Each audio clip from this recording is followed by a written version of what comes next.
Welcome, everyone. Thank you for joining us on this chilly Saturday afternoon to hear about Frederick's underground music scene in the 80s. My name is Emily Spangler, and I'm an adult services librarian here at Burr Artz Library, and I'll be moderating the discussion today.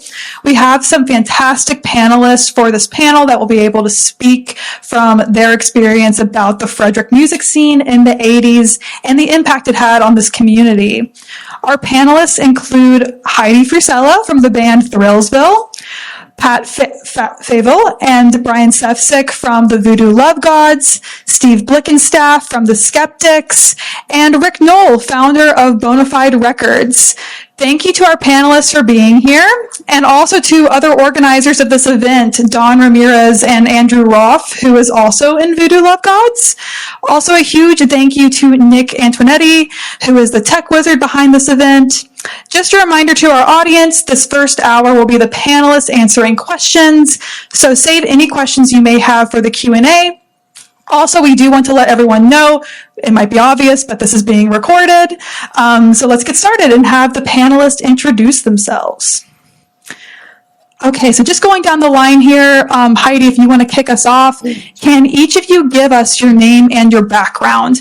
If you are a musician, what bands have you played in previously or currently, and what instruments do you play?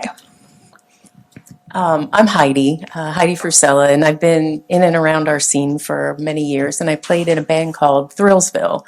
I played bass guitar, but I also would jam with some bluegrass friends and some other people along the way, too. I'm Pat Faville. Let's see. So many bands. Going back to start playing with Andy McCutcheon from the Skeptics, 1979, I think. A band called Mordor, and then, let's see, after in the Subterraneans, was in the Voodoo Love Gods, Killers from Space, Cafe de los Muertos, and the High Priest. Oh, Sadhu and the High Priest. Play guitar mostly, producer, recording engineer, songwriter. I kind of pretend to play a lot of things, but nobody needs to know that I don't really play them. So, yeah, that's me. Hi. I don't know if that's on, is it? Hello? Okay. I'm Steve Blikenstaff. I pretend to be a musician. I've played in bands since the 80s, Clay People, Gelatin Skeletons, Skeptics, Killers from Space. Currently playing theremin with the Atomic Mosquitoes. And I'm probably forgetting some things, but basically that's it.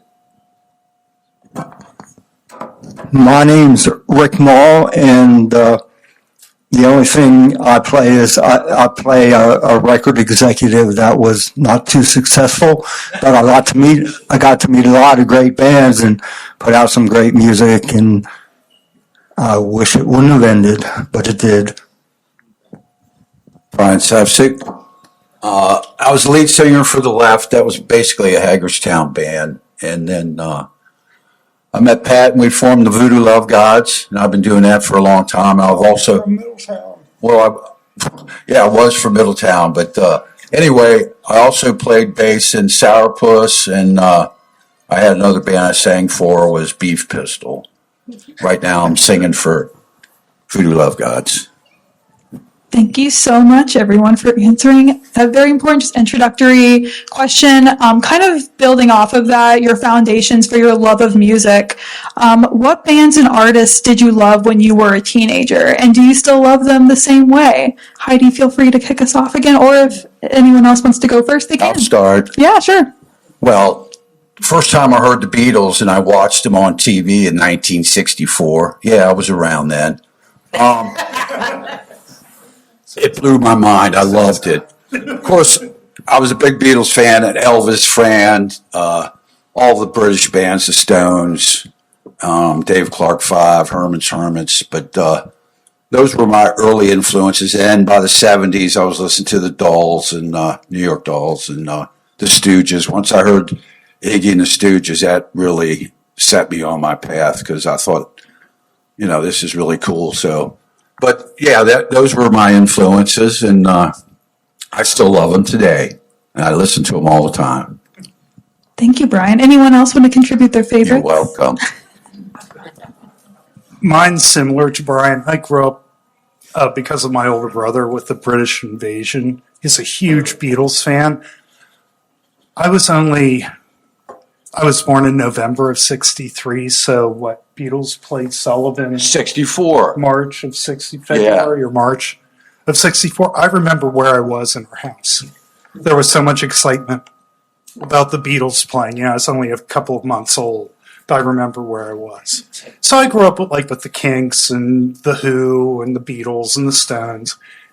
But it was really like the psychedelic stuff, like 67, Piper at the Gates of Dawn, Their Satanic Majesty's Request, Sgt. Pepper's, Oracle and Odyssey, the Zombies. It's like, for some reason, that stuff freaked my brother out. He really did not, he was a big British invasion fan, but I don't think he could handle the psychedelic stuff. So he's just like, here, you like it, you take it. And for me, it was like this really colorful world and it wasn't really until I saw Lou Reed and David Bowie and Iggy Pop on Don Kirshner's rock concert. I would sneak back downstairs after my parents went to bed, turn the TV on really low, and it's just they are so weird. It's they are really cool. It's that's what I want to be when I grow up. I still feel that way about it. Steven. Ditto. Any other influences that you all want to mention? I'll take it because I came a little bit later. So I had other foundations aside. Well, let's start with my grandfather and Glenn Miller. That was a core foundation for me. But then it evolved to Adam Ant and Bauhaus. And, and other people like Vaughn Abbott turned me on to all kinds of twisted psychedelic music too. And then I end up in Pat's basement. And Everybody ended up in Pat's basement, and that's where we get turned on to surf music. I remember Jan and Dean and Dead Man's Curve in your basement. So just across the gamut, it was just been a really nice ride. Thank you so much. Okay, but kind of moving on to connecting your love for music and how that formed into the musical community that we're talking about today, Frederick in the 80s. Where could you be found on a standard day in 1987? Where did you hang out? Where did you play music? Where did you go to listen to music? Oh, I do? Okay. Well, in 87, I was hanging out with Pat a lot down in his basement, making music. I was living in Hagerstown. I was already married. I'm a little older than these guys, so I didn't really hang out in Frederick a lot. I mean, once in a while I'd go to Denny's because I think that was Pat's where he held court at Denny's on the dual highway there, or not. What do they call that? The Golden Mile. Yeah. But yeah, so I didn't hang out in Frederick a lot back then. I was more up in the Hagerstown area. So as far as places, I would visit a lot of bars in Frederick, of course, but were there any musical venues in Hagerstown that you frequented? Well, Brian? the Mountain View is in Smithsburg, and that's where I met my wife actually at. So hung out there a lot, but there was all cover bands. There wasn't any original bands playing at the time. I think us and a couple of other bands were the only original bands then doing anything, to be honest. I mean, Leonard was really good to us. yeah, he was. The owner of the club let us play there. It was mostly cover bands, but I knew him. He got us in, and we played a couple shows there. So that's my story. Thank you. You're welcome. Anyone else want to contribute to the Frederick comings and goings? It was usually Denny's in the evening, but during the day, Nicole's, on the corner of Market and 2nd, was sort of the happening place. Obviously, the Music Trader, even though I worked there before me, Ben Steen worked there. That was the place, to do all of your music shopping, record shopping. God, where else did we hang out? Barbara Fritchie. Oh, yeah, Barbara Fritchie, of course.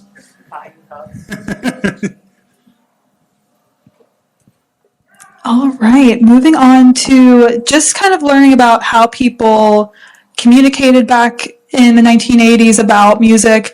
How did people in Frederick learn about shows in the 80s? Was it word of mouth? Was it flyers? Flyers, lots of flyers. Put them up everywhere. Lots of word of mouth. Like, I don't know if anybody can hear, but say we were at Denny's, well, word would spread. Or you'd go to the mall and everybody would do their circuit through the mall, buy your weed, and then move on. But it was word of mouth over and over in flyers. Yeah, Didn't we get in trouble Yes. by the mall Yes. for using spray adhesive and gluing flyers up Yep. Everywhere. around? Put on people's windshields and everything. Yeah. Was- They were not happy. Was there any marketing at the Music Trader? Word of mouth, really. It was starting out. There was no place to play in Frederick. I mean, there were cover bands or bars that had cover bands, but like Subterraneans, I'm sure the same thing with the left. It's like you had to go out of town. Like you had to go to DC or Baltimore or Pittsburgh or Morgantown to play. There was no place. But then a couple of places, the Carroll Creek Cafe. Blue Dragon. Yeah, the Blue Dragon. I guess everybody starts out at the Chinese restaurant phase of their career. It's the initial phase. Yeah, Love it. yeah. All right. So kind of going to how the scene has changed over time. How has the music scene in Frederick changed over the years? At least 4 decades have come and gone since the 1980s. We just talked about word of mouth, posters, zines. How has it sort of changed over the years, in your opinion? I'm not a good person. I moved in '95, so I really have no idea the music scene in Frederick whatsoever, how that's evolved or how things happen. The one thing that I see, and I hear complaints out of different bands, is locally they can't find a place to play. But there's lots. Like back in the day, we all hung out at Old Town. Old Town was the place, and you could play in the back room. But now it's Cafe Nolla. That would be the next level for Frederick now. But other than that, I have no clue where our scene is in Frederick now. Yeah. Anyone? Rick, in your opinion, is there anything that you can tell that's changed over the years, being on the record industry side of it? Well, everybody has their own page now, their own Facebook, and basically it's up to the bands to market themselves, and half of it is the marketing and the network. And back in the 80s, we actually wrote letters and put them in the mail and used the phone. We picked up the phone and called people. I had crazy long distance bills back then, just trying to get in touch with everybody. And as far as the Frederick scene, I'm from Pennsylvania, so every now and then I'd come down to some kind of crazy show in some out of the way places. I hardly ever came downtown except maybe in the last 20 years. They started having bands and started having places that would actually have people that I'd want to come down and see rather than cover bands. I've got a good Brian story, actually. Oh, feel free to say. Yeah, so it's 1987, I think, and there's a Voodoo Love God show at the Knights of Columbus. And I remember I was all excited. I was with Ann and Alice Beeman and Shelby, who's back there. And we go in, and I had on this paisley mini dress. And I walked in the door, and there's Brian. And he's like, nice dress. And, and then I was like, oh my God, Brian, talk to me. And yeah, because I was almost 17 years old back then. So that was a big deal. And I think I paid maybe $5 to get in How the old door. was I then? 40? Yes, Grandpappy, you were 40 back then. Yeah, so. And here we are, full circle, Yeah. Rick, like you said, you would say that it's really changed over the years from social media. It sounds like social media has been a big component of the music industry changing. Yeah, otherwise, when I started, it was all just grassroots. You had to go to the bands and see the shows and call them up and buy their records. And, now you can listen to whatever you want to listen to on YouTube, and there's no need to buy anything. But thankfully, there are people that are keeping this stuff alive and putting out records that you can actually hold in your hand, listen to, put the needle on. Needle. Steve, anything to add from a skeptic's perspective? And has it changed how you also attend shows in the Frederick scene? Usually, for me, it's like I find out through word of mouth from friends if there's something going on that I want to see. But I was just thinking another thing back in the day that I don't know if there are many around anymore would be fanzines where you could Right. read a lot of, underground music scene would be covered in fanzines. And I remember reading a lot of that kind of, information out of those kind of things. And who would normally make those zines? Just the bands themselves, the band members? Or fans of the music. They were called fanzines for a reason. Good friend of ours, John Hornick, did a Inner Void. The Inner Void, Yeah, yes. he had his own fanzine going. So, But there were also bigger fanzines too. It's like Forced Exposure. right, yeah, Maximum. but not local ones. The only one local ones knew of was John's and maybe a couple others. Well, they had DC fanzines. So the fans mostly would make the zines. That's Right. interesting. I had no idea. That I Well, Yeah, they went to Hey, Xerox that's how place they got- and Xeroxed them up, stapled them together, and and where sold them would for 50 cents. they get passed out at record stores or just kind of in Yeah, the some community? people would give them away, and others would have $1, $2, and I bought as many as I could. I tried to support the local people whenever I could. Very cool. Thank you all. Moving on to just kind of why music is so important to each of you, since you're involved in the music industry one way or the other. Why is music important to you? Feel free to talk about music in general or a genre you resonate with, like punk or rock music. But yeah, we just would love to learn what got you into music and why it's impacted you. Okay, I'll go. Well, the reason I got into it, like I was saying, I saw the Beatles at 7. I was 7 years old, and when I seen all the girls screaming and crying and everything, I saw, that's it. That's what I wanted. I want to meet girls like that. So that was one reason I got into it. And another reason was the music makes your body, if you're really into it, like move. And I always like. I'm not a great dancer or anything, but I like to jump around and act like an idiot. So a lot of the music would make me feel that way, like give me energy and stuff. So that's basically why I love music. And like I said, the girls was the first thing that was, that's how I wanted, meet some girls. So That was the initial spark. I love it. of course, And- yeah. But I really like how you resonate with the energy and vibrancy of music, Yeah. because it's like a certain wavelength that, it can only be reached through It music moves a you. lot of the time. Yeah. It's still, when I'm driving around listening to music, I'm still singing and dancing around. You could ask Jenny. I'm always driving around listening to music, screaming real loud and acting like an idiot, so it's the energy of the music. Anyone else on the panel want to contribute? Okay, I'll chime in. I think it was either in 3rd or 4th grade, we got our first record player, and we would listen to the AM radio till then, and my mom said, would you like, I'm going to the department store, would you like me to get any records for you? I said, yes. I want Hang On Sloopy. And my mom came in the door, she said, well, I got Hang On Sloopy for you. and it was by the Ramsey Lewis Trio, not the McCoys. And I said, Ma! I got over that and eventually started buying 45s. Anytime I had any spare change, you could get them for 70 cents, 50 cents. Sometimes you could get 10 for $1.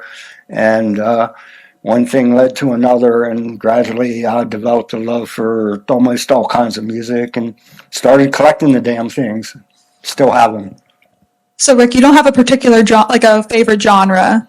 Well, I started with rock and roll and went to hillbilly music and went to jazz, went to African, went to reggae, a little bit of everything, folk music, psychedelic music, punk rock. It's all good.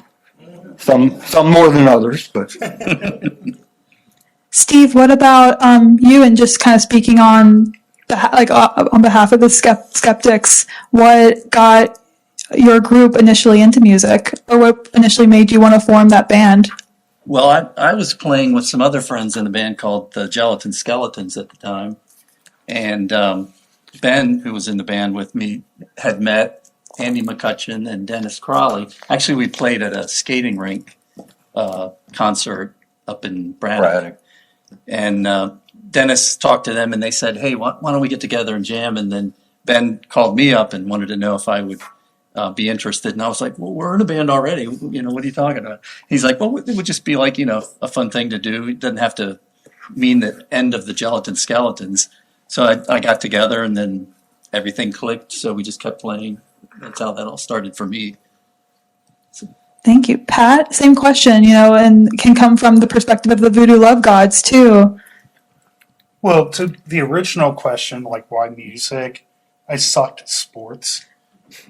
So there wasn't like a whole lot of other things I could do.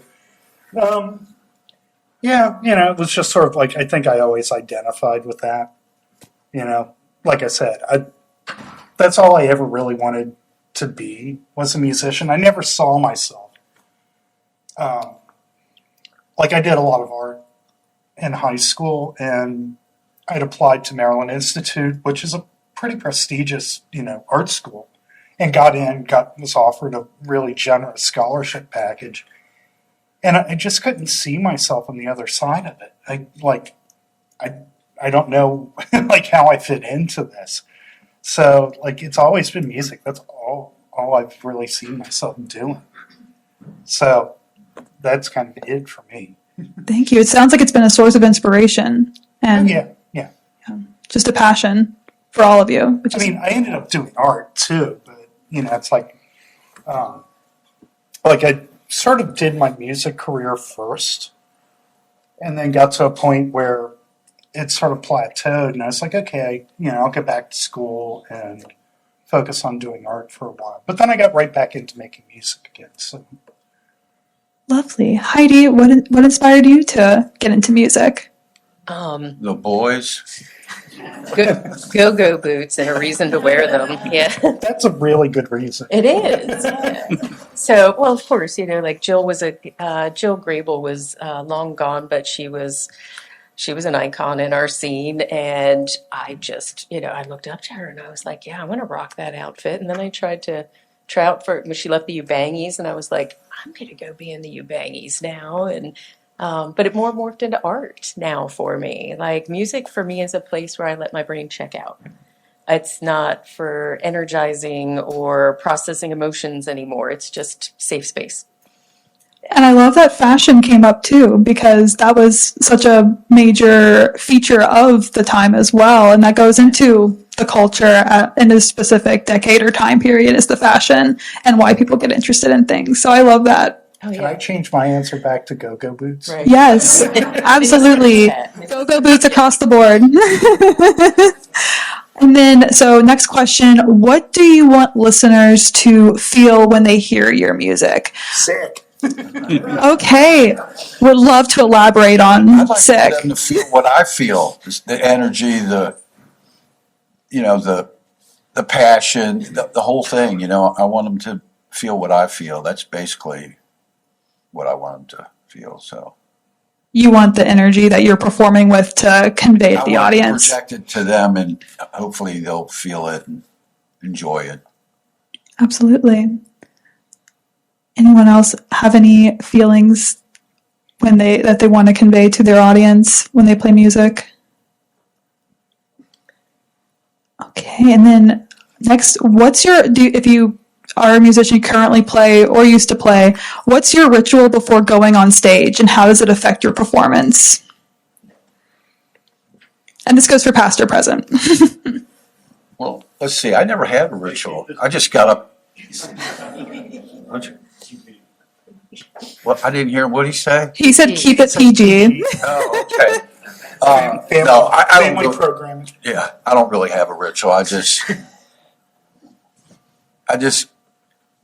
kind of psych myself up, like, and just go out there and do my thing, like it's nothing that I don't like do exercises or anything like that, or drink a bunch of beer, or, I might smoke a little weed or something before I go on, but that's about it. I mean, no rituals really, just get up there and do it.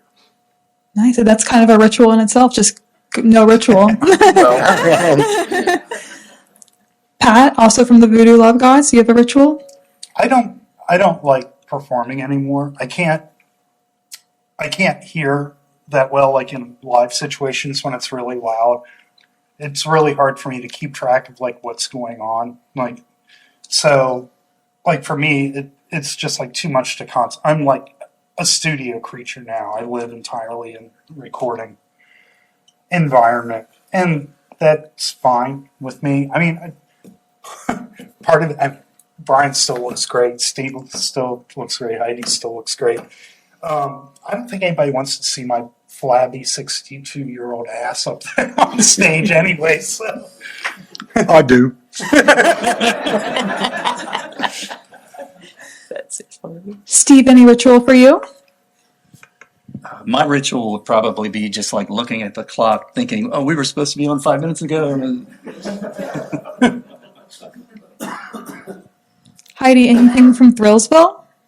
No, I was just going to say about when we brought back our underground arts and music project. Oh my God, I'll tell you, I would get up there and Don would always be like, introduce them. And I was quaking in my boots. And as an adult, I had to step up to it and go, all right, present moment, I belong here. And, just talking myself through belonging. And even in my 50s, it's all right. We all do it.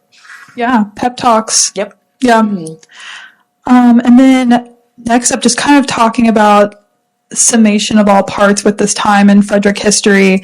What are some of your favorite moments from this period of music history in Frederick? I got a big one on this. I love it. I'm so ready. This has come up with me recently so many times. Like as I'm watching adult that have friends or they have children in their 20s and I'm watching them form community. And there's so many times, like when we get to this age, having conscious friendships, it takes effort and the belonging, like we all belong to something. You could go down to the record store, you could go to Old Town, you could find out what was happening. It was like seeing bikes in somebody's front yard. And and we just had this network of belonging and it was really cool. And that's how all this came to be. That sense of community. Yeah. Yeah. That's I think, and that's like a moment in time, I think that's so specific. And like we all like work downtown. So we learned, like I worked at the Brown Pelican. So I learned what fine dining was, but yet go to a punk rock show. And like, it was just such a neat downtown community for all of us back then. Like, yeah. Just absolutely. was. And I think it contributed to making downtown Frederick the thriving, hip community that it still is today too, and that's the reputation that Frederick currently has. I think this underground music movement contributed to that in a huge way as well. So thank you, Heidi. Yeah. Anyone else? Favorite moments from this period? My favorite moment is when I finally seen my name on an album. And we did a few. We did a couple in the left, and the Love Gods did a couple, and it was just so cool to, because back in the day when I was a young man, I'd look at all the records and I'd be reading it, and then when I saw my name on the record, I was like, man, this is really cool, So I think that was a big moment for me, just putting the vinyl out and everything like that. So Absolutely. And then Rick, you're on the flip side of that, of helping these artists get their music published through records. Do you have a favorite moments from this time?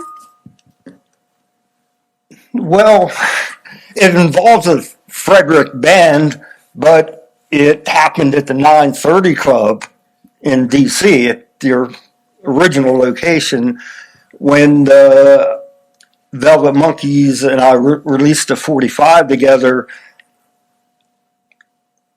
We arranged the record release party, and the left was supposed to open up for the Velvet Monkeys, and lo and behold, Jim calls me up and says, "Oh, we broke up. That's not We're going to send Monster Rock," and which had half the left in the band. And who's Monster Rock? We don't want them to play. And I said, okay, it's the same thing as the left. They just changed their name.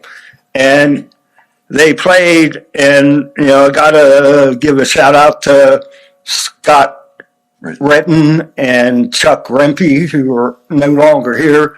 But Jim wound up, instead of playing guitar, he played drums that night. And naturally, being a hot dog and a show off, he got all it was worth out of that drum kit.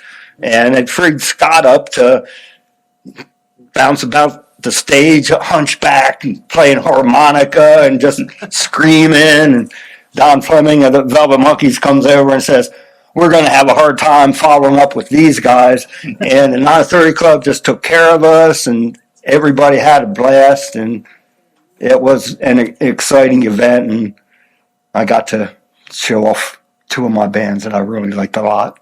And I wish Monster Rock would have done more stuff.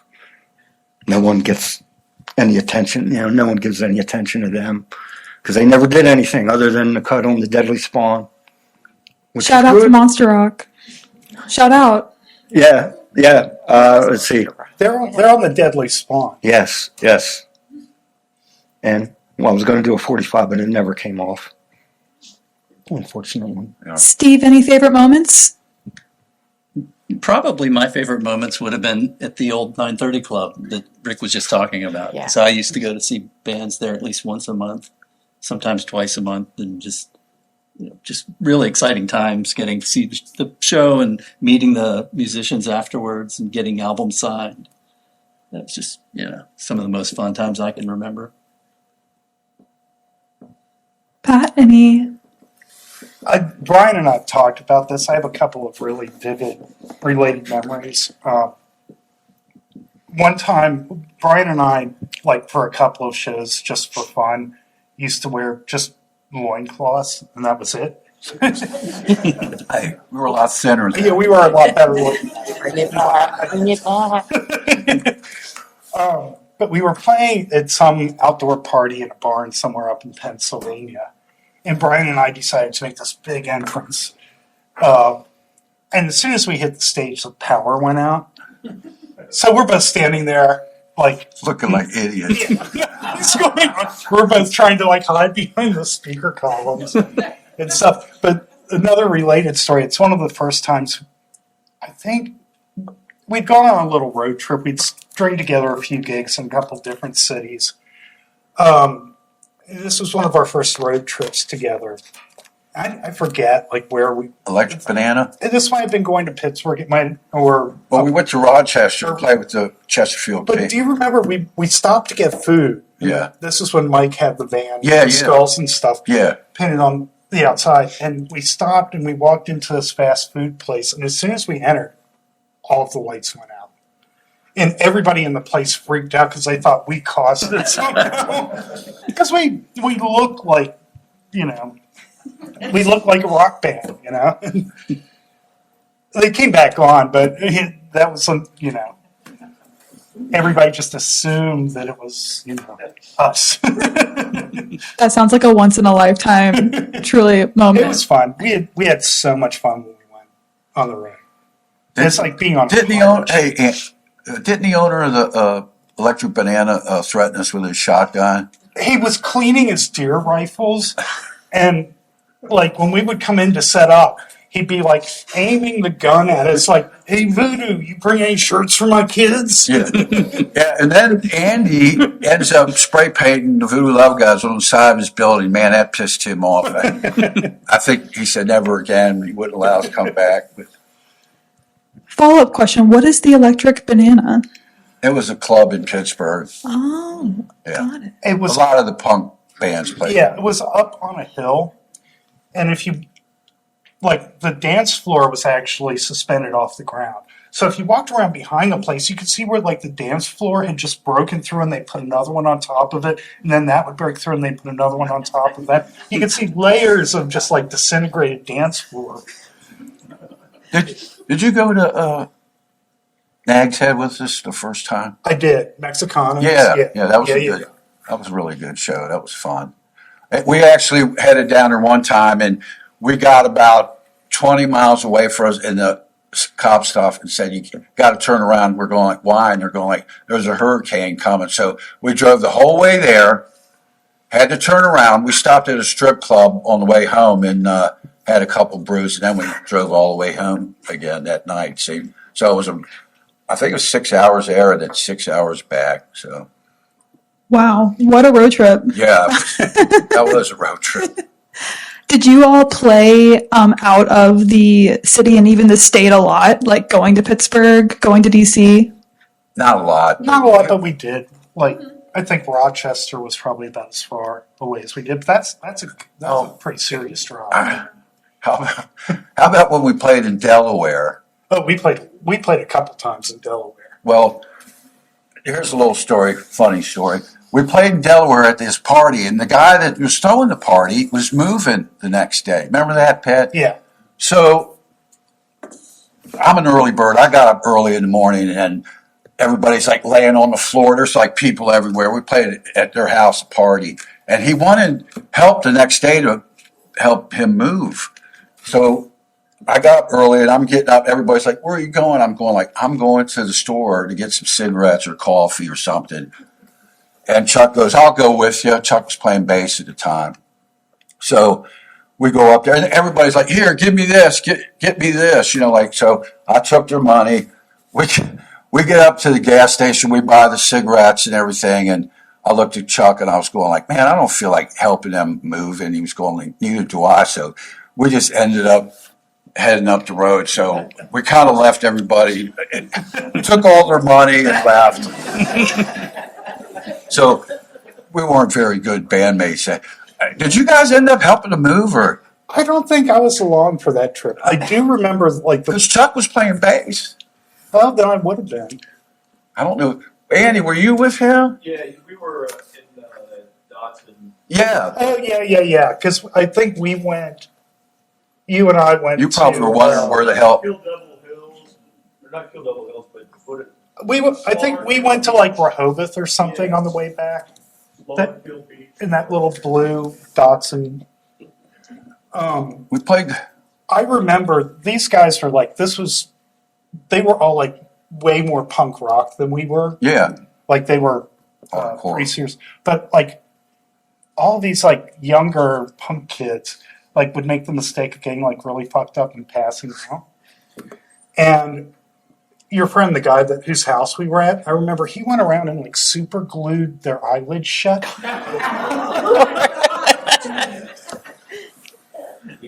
What? It's like, What was the roller rink we played at? And oh, dag nasty. we played with Dag and Andy. I think Andy was shooting bottle rockets at somebody out of the van or something. It was. I think we took two different vehicles or something like that. We engaged in some shenanigans. I was just gonna call it shenanigans. It's rock and roll, I guess. Like just rock and roll shenanigans. And kind of just a very curious question before I ask the last question of the panel. I'm curious how you all came to think of your band names, like how the band names came to be.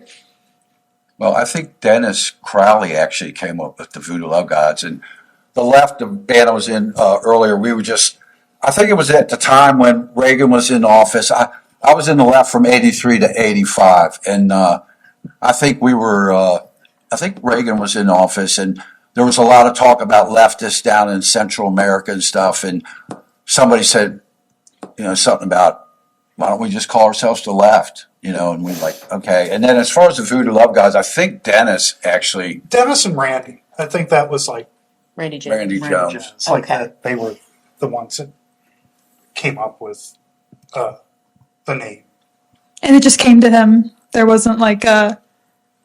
I think maybe the voodoo came because we were playing an eerie type kind of music, like kind of spooky type of music. And where the Love Guys came from, I don't know. Maybe it was That was Dennis and Randy. Like Dennis had sort of a suggestion, and Randy had brought it up. Randy Jones was our first bass player. He had been in the Subterraneans, and when we quit the Subterraneans, we decided we wanted to stay together in a band. And he was really like, he got the Voodoo Love Guts. Like he and Brian were the ones that really sort of said, like musically, I knew what I wanted to do. I knew sort of like the direction I wanted to go. But Randy and Brian like really, sort of bonded and lyrically took the band in the direction that it went. So like Randy's no longer with us, but he's big part of the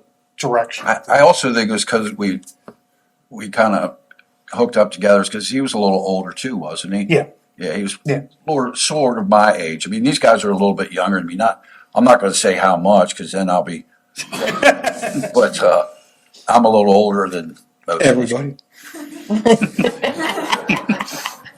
And Heidi would love to know the origin of Thrillsville. Well, that would have been, it was Rob Pearsall and Ted Staley. That was Rob. And I think it was just sarcastic snark. Yeah, like I don't think there wasn't much to the meat of it. It was just, yeah. It's just an idea that stuck. Love it. And Steve, the Skeptics? That came from one of the members of the band was watching an episode of David Letterman, and there was a stand-up comic, and he was talking about skeptics. And I guess the name just kind of stuck. And thought, what about the skeptics? It's like, yeah. That's fantastic. Love the crossover from pop culture to naming a band. Yeah. All right. And then just wrapping up the question, like the formal panel, I have one last question. If all of our panelists would be willing to answer, what would you want people to remember most about the 80s underground music scene in Frederick's history? that we tried to do it. We're sorry. We tried. We tried hard. I would say grassroots punk rock effort. Yeah. Yeah, it happened because, you know, we all cared and we all aligned and we were all creative, so something was going to come out of it. Absolutely, the movement in general. Yeah.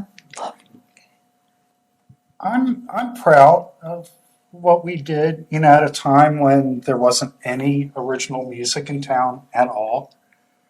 You know, we proved that we could stand our own with the DC and Baltimore bands. Yeah. You know, and without being part of the DC scene. Distinctly unique. Yeah, Absolutely. we were not in the Discord hardcore band scene. We weren't straight edge by any stretch of the imagination. We were crooked edge. Yeah. Soft edge. There you go. Spongy edge. Steve, what about you? I don't know. We all just kind of did it because we needed to do it. It's like, you know, there wasn't a whole lot of stuff going on in Frederick that, you know, was exciting for me in particular at the time and probably most of my friends. So we just kind of created our own world with, you know, art and music. And I guess kids will always do that. And I hope maybe in some way we inspired others to do that. Thank you for that answer. Because, if you didn't know, there has been a feature for this panel in 72 Hours in the Frederick News Post, and I know Andy Roff, who's in the back here, had a quote in there, and that really, I think, stuck with me, that this movement didn't happen anywhere else, it happened here. That's the closing line of the article, and I think that is so important to remember that it's a distinct movement in Frederick history, and I'm glad that we get to remember and talk about it today. Rick, anything that you would like to contribute to just from the... I'd love to throw in my 2 cents. Yes, I would love to hear it. It was great to meet all these bands, and surprisingly, I would have to credit a DC band for introducing me to all these guys. If it weren't for Kim Kane from the Slicky Boys, I would have probably never hooked up with the Skeptics or the Left or the Voodoo Love Gods or the Dusters or Monster Rock. And I was glad to be able to document this somewhat and still remain friends with them. And We're friends. And I want to stress, though, that this was the Frederick scene. It wasn't just Frederick. These bands were good. Their songs were good. They were great musicians, great songwriters. Other people in the world were interested. The Deadly Spawn was licensed to Germany. Glitterhouse in Germany, the label that broke Nirvana in Europe, also put out the Voodoo Love Gods first 45, The Bad Seed, which coincidentally Stephen did the cover for with Brian's head on a stick. And the Deadly Spawn came out in the Netherlands in Europe, and the Train to Disaster, which was the first recording by the Left, came out in Germany. And Green World out in California was going to release the Skeptics album, which I helped them record. And they did the Left record, and I asked, we were talking about doing other projects, and they said they wanted to do all my stuff, including the Skeptics album, and we're going to license it to Japan and Europe and all this stuff. And the guy said, I said, well, let's see how this Left record goes, and we'll take it from there one step at a time. And I'll never forget what the guy replied. He said, you act like you don't trust us. And I said, we'll have to wait and see on that. And no more than a month later, I got notice from the bankruptcy court that they were $13 million in debt and wanted me to buy the Left master tape back. And that's the respect I got. Buying my own master tape back, which they didn't own, they only licensed. And that was that. Rick was a big help, though. He got our stuff on vinyl and stuff, and I think it helped us a lot. Yeah, absolutely. And the fact that, like you said, these did go international too. The impact was wide-reaching, and that's important to remember with this movement as well. All right, and those are all of the panel questions that we have. I wanted to say a few things too. I'm one of the event organizers. I don't need to sit down, but Okay.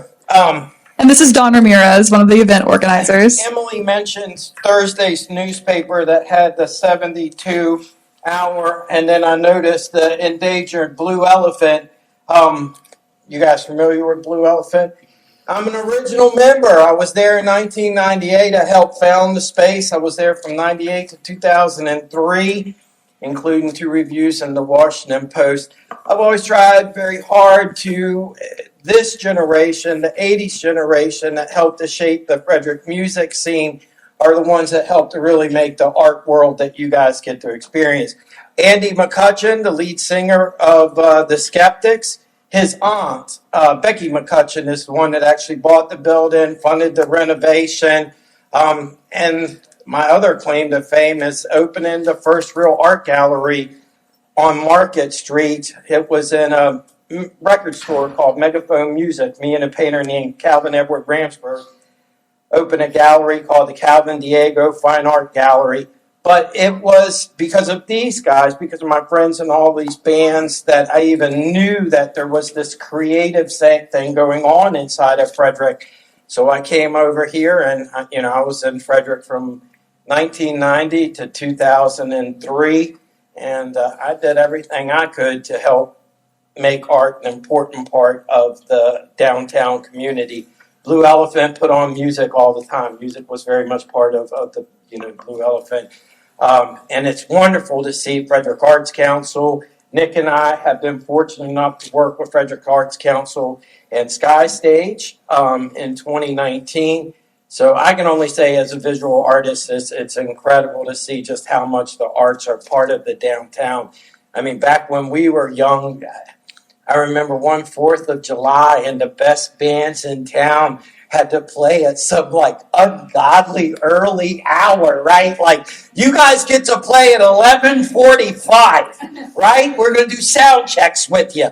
So I remember staying. I remember you were there at that one show at the band show. I think Black Man's Cab played that sometime in the early 90s. But to see the city even fight to want to keep Blue Elephant is really, we've not always had that support for the arts. So, and it's not just when we speak about Frederick, I want to stress even then and now, you are a regional, right? You affect an entire region. Everyone wants to come here and play. Everyone wants to come here and exhibit, You want to be amongst your peers. You want to be intellectually strong, artistically strong. That was one of the reasons I came here. I don't want to go to D.C. because it was nuts. And I did do some time in Baltimore. It was nuts, too. That's my 2 cents. Thank you, Don. Thanks. And yeah, front page news. Keep the blue elephant around. Yes. And then, yes, yeah, that is our panel question, actual panel question wrap up. But we would love to hear from you, the audience. Does anyone have questions that they would like to kick us off with? Feel free to raise your hand if you have a question, and I'll bring the mic to you. Craig, you got any questions? You got stories. Yeah. I want to have people talk about art and their, influence of art and just about cover art and go, Steve, say some stuff about your art. Art. Well, Steve's the artist, so Let me check my notes. What do you want to know? Hey, Steve, it'd be a shame for you not to tell a story about how you met the Cramps and offered them the artwork. And yeah, that's a Okay, great I'll tell story. that story. I was talking earlier about going to 930 Club in Washington, D.C. to see bands. And I used to always take artwork along and give it to the band as a way to get to meet them and get them to sign an album cover. So 2 pieces of artwork I took down on November the 1st on 1983, gave to the Cramps after the show. I'd given them artwork before, but this time I took 2 black and white pen and ink drawings. And about a month later, I got contacted by IRS Records, and they said they had gotten out of a production meeting with the band, and the band wanted to use the artwork for a record cover. And I was thrilled, obviously. And I said, absolutely. And then I pictured that maybe it would be used inside the record somewhere, like maybe as like a small little logo or something. But when they sent me a proof in the mail, it was like the front of the album cover was the drawing that I had done. The back cover was another drawing. Just like, that's all was used on it. How cool is that? So I was like shocked, but very happy. So that's that story. I can dogleg off of that story. Okay. And so it's 1993, and it's at Hammerjack's, and the Cramps are playing, and we're all there, and I had no idea, but all of a sudden, we're going backstage, and I'm wearing a leopard coat, and I still have it to this day, and I just remember going, I'm about to meet Ivy of the Cramps, and I ditched my leopard coat because I didn't want to overtake her leopard, and we sat backstage, and thanks to Steve, I got to meet them, and we talked about our cats. And there was no punk rock latex fight going on. It was all of us weirdos and our cats, and it was cool. Yeah, and thanks, Steve, for that. I will never forget that. Any other questions from the audience? Yeah. was it hard to get rehearsal space? Oh, sure.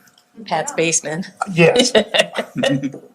This is where I have to interject. The people that made this all possible, this whole scene, were our parents.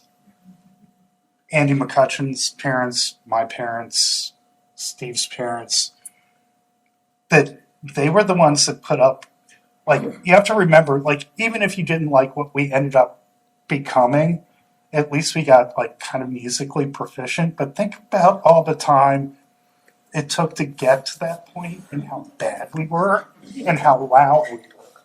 And to put up with that for so many years that our parents were absolute saints. Or, just putting up with all the noise and encouragement. Do you want to do the phone call with Andy McCutcheon? I Sure. could give him a call and see if I can get through. Yeah. Andy, will you say a few words about who McCutcheon is? I thought you did the best job about the McCutcheon family. Do you guys know who he is? McCutcheon Apples? Andy, Finest apple butter, Barstow, Arizona. Actually, I used to live in Barstow, and I just found McCutcheon apple products out there on the shelves. And McCutcheon name is Hey. not all over the world. You wanna say something in a minute? Okay, he's on the line. Want me to see? go If I ahead and can. bring him up on the speaker. All right, I'm putting you on speakerphone, and I'm going to put you right next to the microphone, so And hopefully. ask him to introduce himself. Okay, You're on right now, You Andy. are on. okay, you're on. Oh, cool. Hey, everybody. Hi, Andy. Thanks for reaching out and saying hi. I'm excited that everyone's gathered together and talking about the fun old days of the 80s in Frederick and all the amazing bands that came out of that period, some of which are still around, which I think is amazing. So I'm down here at the Anaheim NAMM convention, so I had to sneak out someplace quiet so I could say hi. But cool. Can't wait to see this when it airs. You want to ask him any questions? I guess just if you could introduce yourself, Andy, what band were you a part of? Can you hear that? So I was, Okay. I was in a band called the Skeptics, and it was me, Steve Blikenstaff, Ben Steen, and Dennis Crowley, and also a little bit later on we had Kevin Sefsic from the left in the band, and we were pretty active from, 84 probably, till about 90, 91 maybe. I moved away after that. Went spoiled it. No, we had a great run. We played around a lot of the local clubs like Blue Dragon and the Carroll Creek Cafe. And of course, we played down in DC and Baltimore. But it was those local shows that were so much fun. Getting in trouble with the police for having deer on stage at the band shell during the summer band shell concert series. And then, of course, playing in the street for the various festivals. And then the final infamous Whoopsie Fest, which was the, now I'm having a blank on whose apartment that was. But anyway, we weren't part of the official in the streets thing, so we made our own.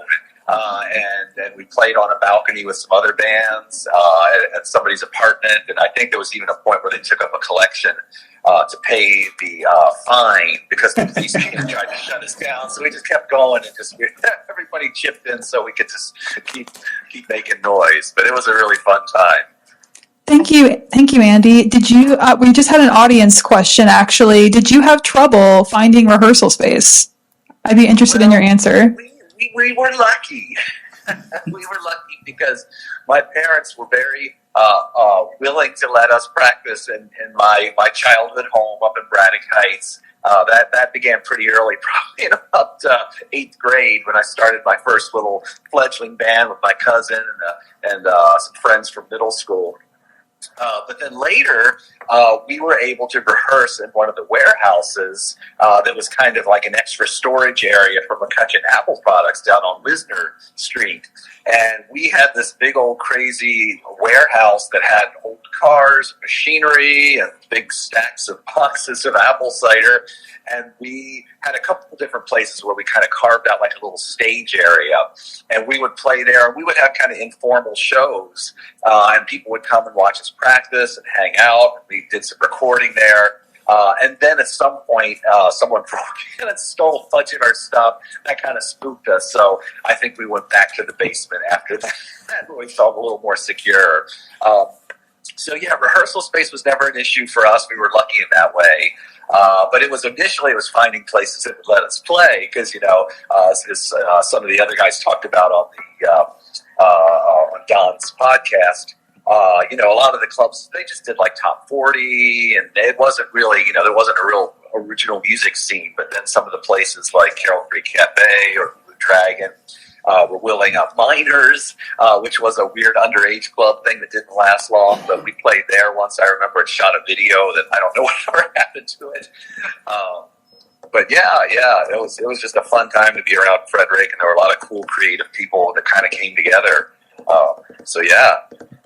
Thank you so much, Andy, for dialing in and for answering those questions. We appreciate it. Absolutely. Yeah, no, thanks for having me. I wish you guys all the best, and I hope somebody's videoing this or something so I can see it later. We are multiple people. That's awesome. Thank you for putting this together. I've been watching the Facebook conversation, and it's cool how this whole thing evolved and how it brought together so many people that I haven't talked to or seen for a long time. So it's just even great to chat with them.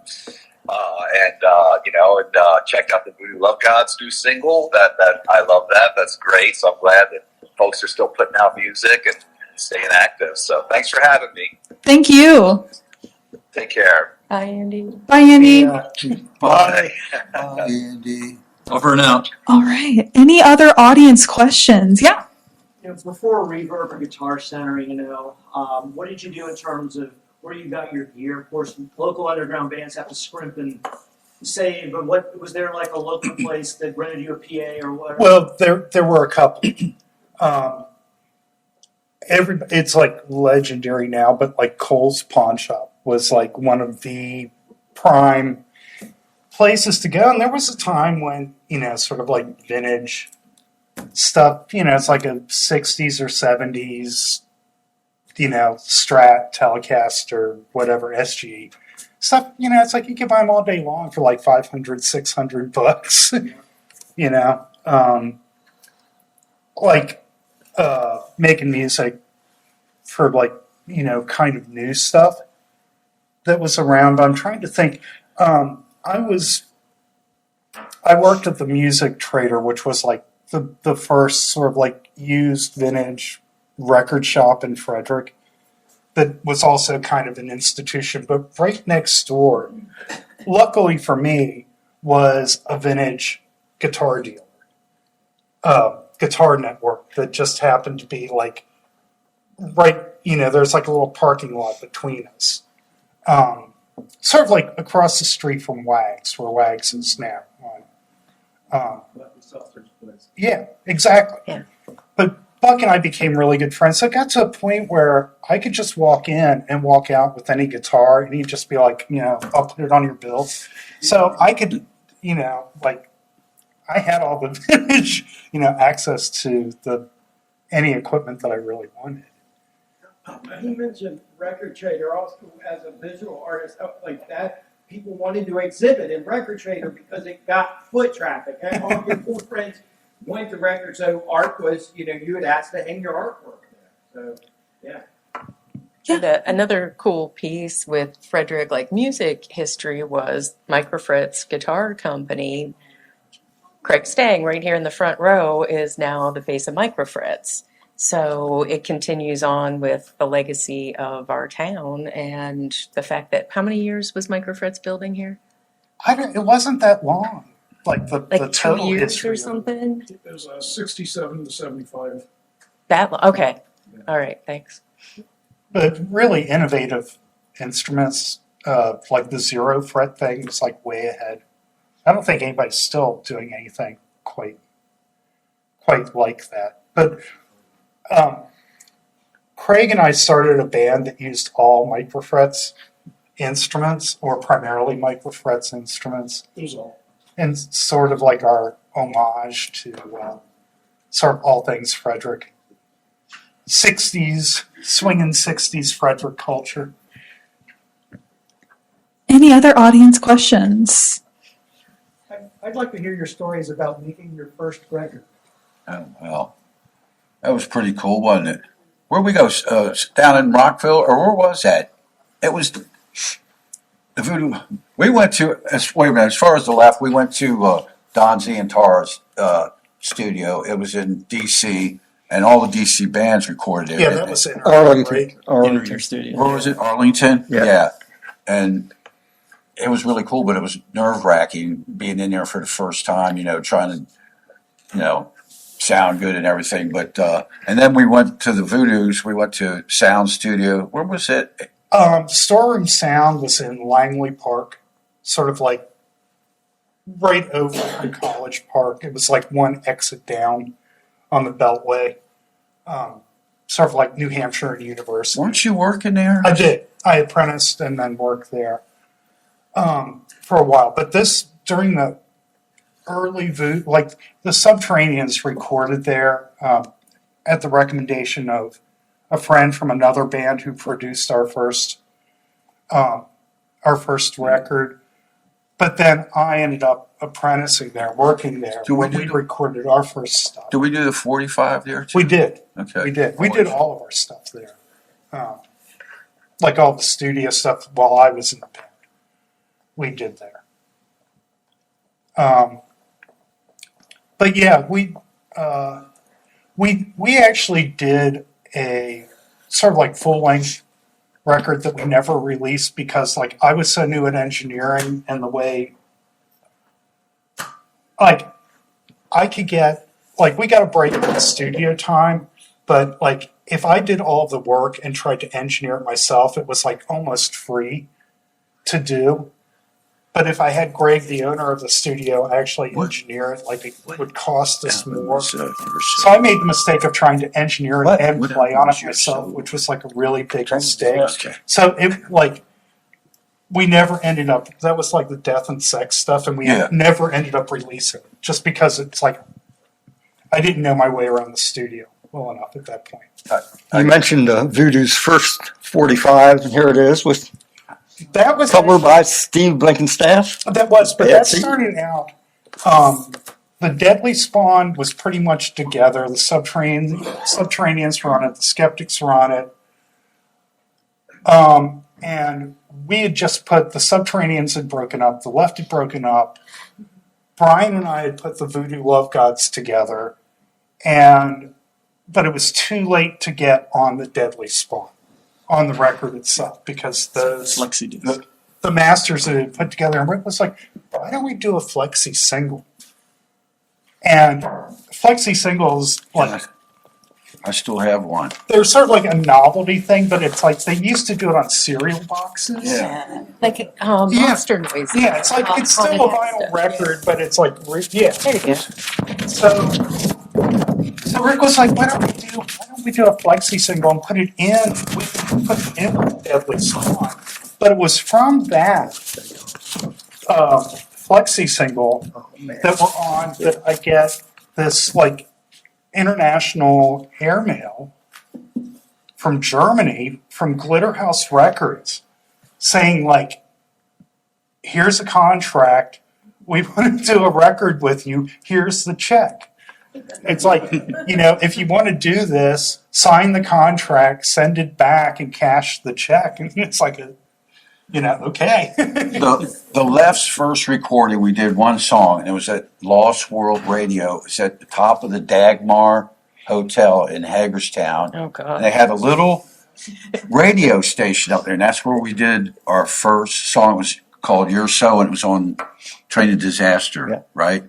Yeah, so it wasn't even a real recording studio. It was just some radio station this guy had there, and it was called Lost World Radio. I don't know how long it lasted, but that's where we recorded our first song. Thank you. And thank you, Rick, for showing these records. Okay, any other questions? Yeah. So I know you said you weren't really playing the same style as like the hardcore kids in DC or straight edge, but how privy were you to different punk trends going on at the same time, whether it's in DC, Baltimore, or around the rest of the country?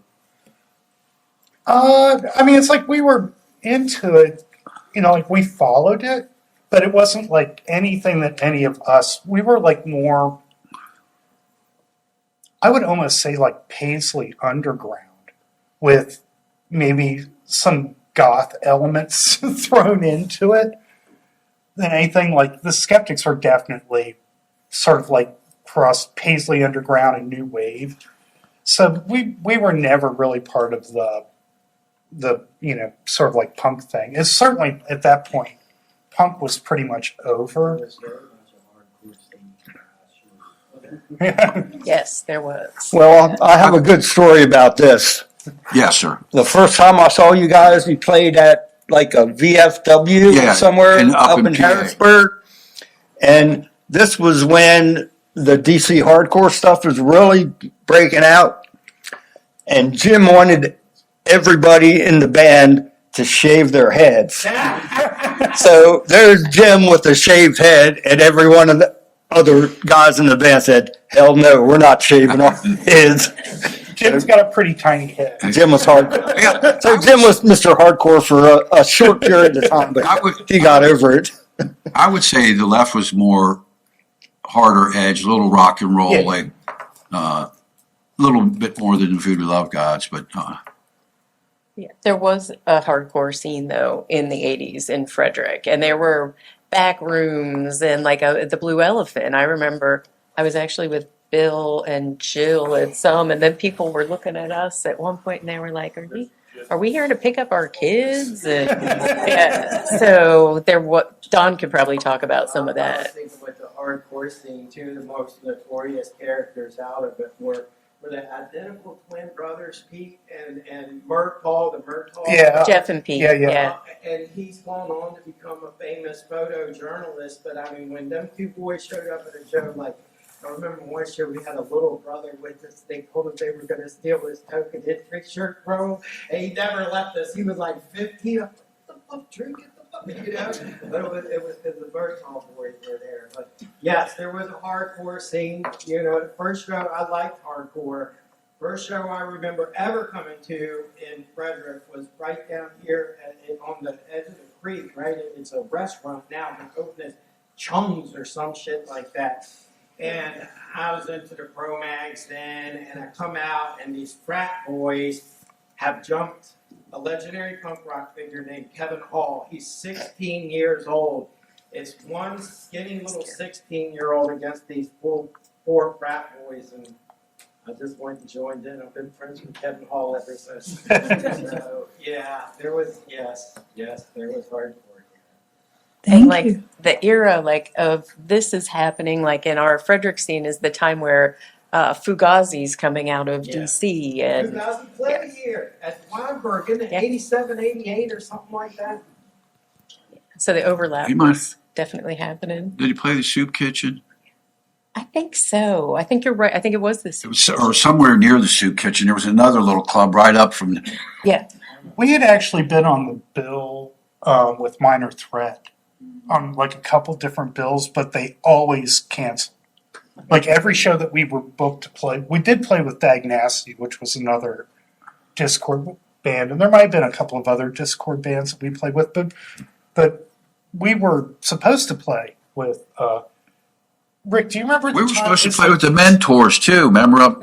Yeah, there was a place that was at a skating rink, and it was somewhere up in your neck of That's the woods in Pennsylvania. And we got there, and the promoter had just left a note on That was with the Mentors. That was his Mentor show.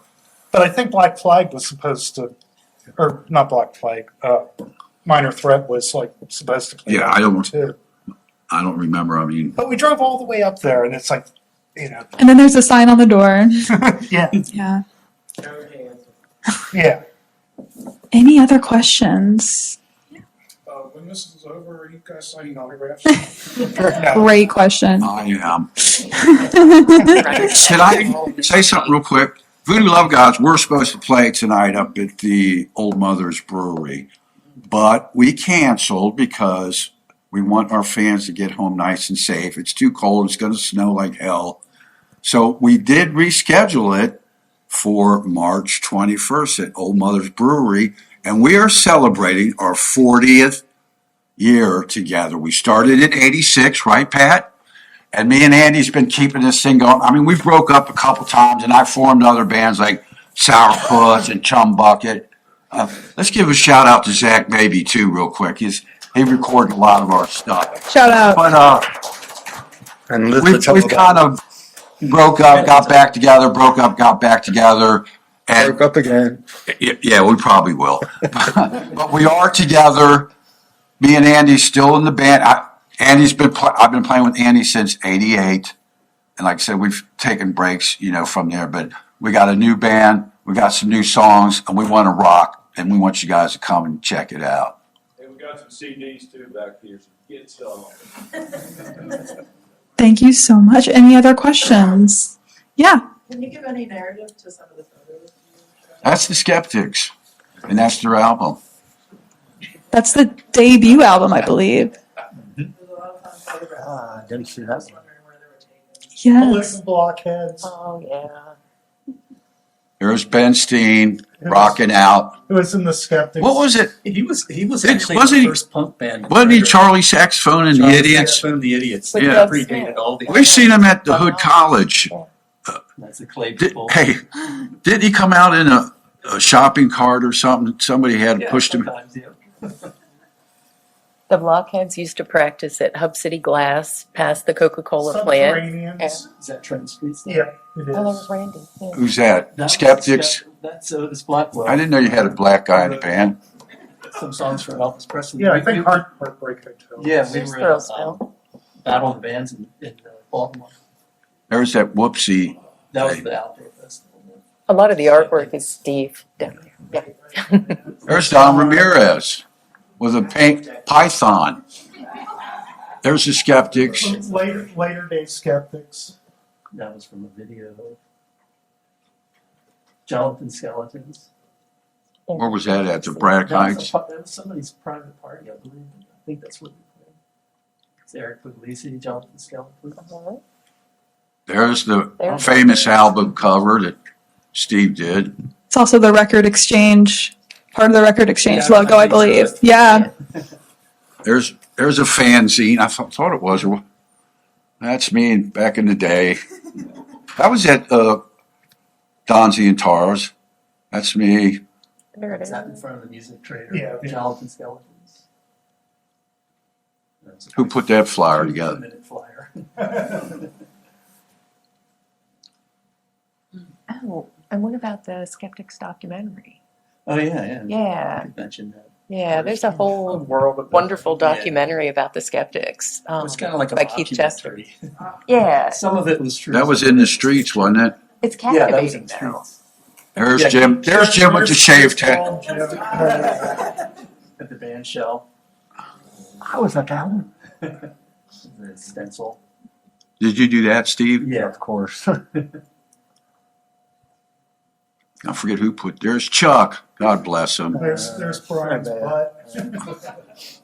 The left. 84, I think that was. I don't want to. Was that your first album? That was the second. That's going to be on. There's another In the Streets. I heard. Do they do that anymore? That's Clay People. They do. They do? They do. Okay. I didn't know they did it. It's huge. Is it? Do they have bands still or what? Yeah, they do. I heard the McCutcheon closed. Yeah. Yeah. They don't write anymore. I think I didn't know it was still around, to be honest. there's the Love Gods. In the There we go. In the Streets. That That was was the Pennsylvania. Pennsylvania. 100 Pennsylvania Avenue. I'm trying to talk those guys into writing a tell-all book now that everybody's kids are grown up and Bill Sword. Drummer to the left.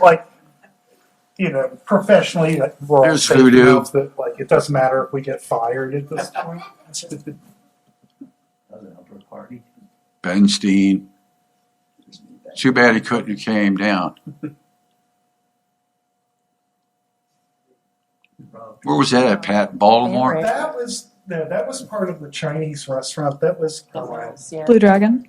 no, that was in Bel Air or College Park, or it was on University Drive. Was it King Kong? King Kong. Who was the singer in that band? Rob Pearsall. Yeah. Rick's record. Thank you so much for taking us through this slideshow. This has been amazing. Any other questions? Yeah. Back then, how did, when playing and practicing, how did you deal with noise ordinances and, that? I think it was just pretty much common practice. Like wherever we were playing, professionally, we always got asked to turn down. Everywhere, always. There are very few times did the police have to get involved, but as far as practicing, like I said, our parents, we were in nice neighborhoods, so nobody really. Our parents put up with it, so there was really nobody else to bother. I have a funny story about that. When I was in the Gelatin Skeletons, we were out in Yellow Springs and we played in this barn, second story of a barn, and we were way louder than we should have been because we'd have the barn door open and all the neighbors could hear it. And I just remember that we went inside after we took a break, and Eric Puglisi's father said, "Yeah, the neighbor next door called to complain and said, 'Can you make them stop?' And he said, 'Well, I'll tell them, but they've got a show this weekend, so they probably won't.'" Something like that. Nice parental support. I think we have time for one last question. Brian, Yes, sir. that same subject. I remember that you guys used to practice above Rocky's Pizza. Yeah, we rented. Yep, we got kicked out of Jim's parents. We had to find a place. I found a place for us. It was right above Rocky's Pizza in the square at Hagerstown. And we did get busted a couple times. The cops came down and we built a stage and everything. It was a cool place and it was real cheap, but eventually everybody kind of faded out. The band broke up and so we just kind of gave up. But it was really cool. We got to watch. We'd sit up there on the second floor when they had the Mummers Parade. We got to have a free place to watch the Mummers Parade. It was right downtown Hagerstown, and we did get shut down a couple times by the cops. So, Well, in that spirit, those are all the questions I think we have time for today. Thanks all. These were fabulous questions. As we wrap up, thank you, Rick. We want to give a huge thank you to our fabulous panelists for sharing their experiences and their knowledge about this creative, vibrant period. let's give these people props for coming out the door. Absolutely. Thank you. Yeah, this was such a creative, vibrant period in Frederick's history, and I'm so glad we could organize this panel to talk about it. Thank you to everyone who helped make this program a success. Just a couple of housekeeping things before we wrap up. The Voodoo Love Gods are playing on March 21st at Old Mother and still at 6 p.m.? Yeah, Okay. 6 to 9. We'll have an opening band. We'll be the second band. Fabulous. Go up there and have a drink and something to eat after the show if y'all want to hang out with us. Yeah, so mark that on your calendar. You can hear the music that we are listening to about today. So I think that's really cool. Swing by if you can. We also have a display case here in Burr Artz Library in this hallway right outside, dedicated to the underground music scene in the 80s. You can see zines, you can see posters, articles, and much more from that time. Thank you to Mary Mannix, who is here, our fabulous archivist here at FCPL, for letting us use the case, and to Andrew Roff for contributing the items. Thanks again, everyone, and stay safe this weekend. Remember, you can get your parking validated at the circulation desk if you parked in the garage for up to 2 hours, so feel free to do that. Yes, Brian? Let's give Emily thanks and applause.